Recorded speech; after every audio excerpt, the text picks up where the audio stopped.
Storybook. One story filled with stories, all meant to make a difference with our story. Um,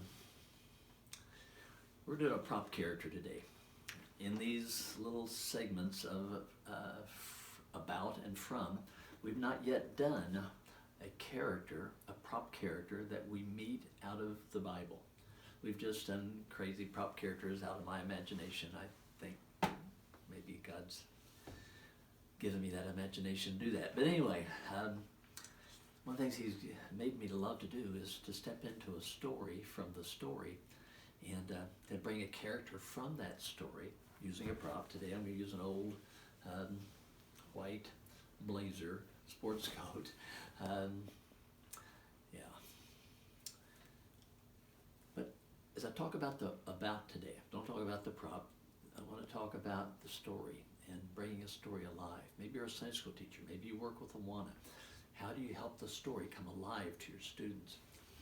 One of the best ways you can do it is give God over your imagination and then step into that story and feel along with it. What did it feel like? What did it sound like? What did it smell like to be there? And then allow that to come across. Stay true to the skeleton of Scripture, but let your imagination fill in some of that skeleton. And always let the kids and whoever you're teaching know that your imagination is filled in this part, but this part we know.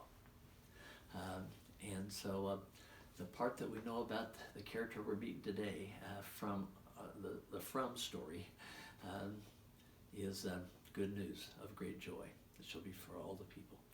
And he had a chance to declare that. And but what did it feel like? What did it sound like? I've mentioned these names before, but Lloyd Douglas, a preacher, a storier, did a thing called a robe. My wife and I are listening to that right now. He sticks true to the skeleton, but he brings with his imagination things that might have been happening in and around that. Or a Dallas Jenkins, he and his crew are working on something called The Chosen. If you've not yet seen that, see that, because that's what they do. They're working real hard to stick true to the skeleton of the story, but bring their imaginations to see what those folks might have felt like, smelled like, talked like.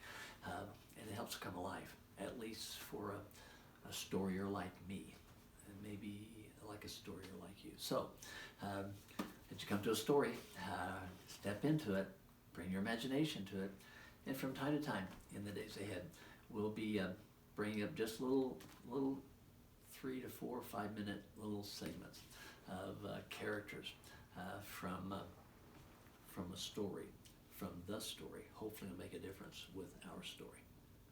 Check in that story from. See who this guy's going to be. What do you have to tell?